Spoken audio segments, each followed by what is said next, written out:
राम जानते हैं इस रहस्य को, इसलिए युद्ध में गहरा संघर्ष तो है लेकिन द्वेष कहीं नहीं है। उन्हें पता है कि रावण अलग नहीं है, उसी ऊर्जा का दूसरा छोर है। इसीलिए वे लक्ष्मण को रावण से ज्ञान प्राप्त करने भेज देते।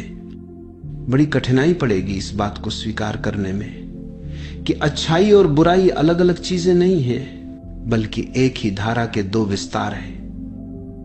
बड़ी अड़चन होगी यह मानने में कि राम और रावण दुश्मन इसलिए लगते हैं क्योंकि हमारा मन उन्हें अलग अलग देखता है, अन्यथा वे तो अस्तित्व की एक ही लीला के दो छोर हैं। सोचकर देखो, क्या रामायण रावण के बिना संभव है? अगर तुम मानते हो कि संभव है तो जरा रावण को राम की कथा से हटाकर देखो। जैसे ही रावण को हटाओगे, राम का भी जीवन सूख जाएगा। राम की धड़कनें भी रावण से जुड़ी हैं। रावण गिरेगा तो राम भी गिर पड़ेंगे। राम अकेले खड़े नहीं रह सकते। और अगर यह जुड़ाव इतना गहरा है तो यह कहना कि वे एक दूसरे के विपरीत हैं, ये तो नासमझी हुई। जब दोनों का अस्तित्व ही एक दूसरे पर टिका हो तो उन्हें शत्रु मानना सिर्फ हमारे मन की गलती है। वे तो एक ही खेल के दो हिस्से हैं और दोनों बराबर अनिवार्य है। एक भी छूटे तो खेल ही समाप्त।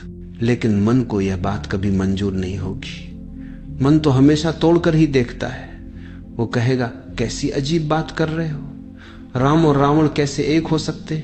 वे तो विरोधी हैं, तभी तो युद्ध हुआ। मन कहेगा, अगर वे एक होते तो संघर्ष कहां से आता? लेकिन जरा फिर से सोचो, अगर सचमुच रावण राम का शत्रु था तो रावण को हटाते ही राम और भी उज्जवल होकर प्रकट होने चाहिए। अगर रावण अड़चन था तो उसके जाते ही राम की पूर्ण खिलावट हो जानी चाहिए। पर होता उल्टा है। जैसे ही रावण को पूरी तरह हटा दो, तुम्हें ये भी पता नहीं चलेगा कि कभी राम थे भी। और यही स्थिति उलटी दिशा में भी है। राम बिना रावण की पहचान भी नहीं। अगर दोनों की उपस्थिति परस्पर अनिवार्य है तो हमारी दृष्टि में ही कोई भूल है। यह जो शत्रुता दिखाई देती है, यह हमारी आंख की परछाई है। वस्तुतः वे एक ही शक्ति के दो रूप हैं। गंगा बहती है दो किनारों के बीच।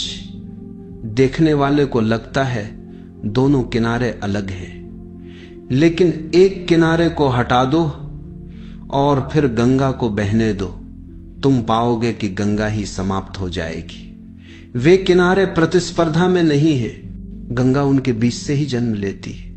किनारे गंगा के विरोधी नहीं, बल्कि उसके लिए उतने ही आवश्यक हैं जितना स्वयं जल।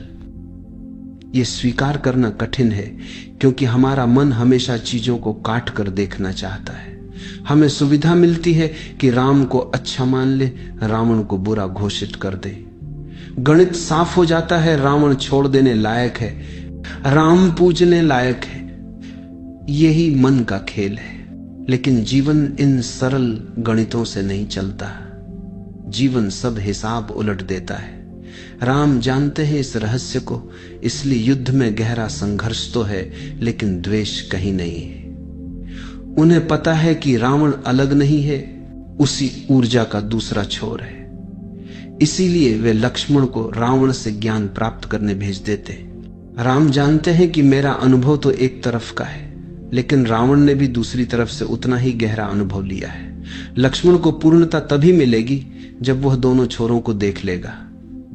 इसीलिए राम कहते हैं, मुझसे तो तुम सीख ही चुके हो, अब रावण से भी शिक्षा लो। उसका अनुभव भी अद्वितीय है, दूसरी दिशा से आया है।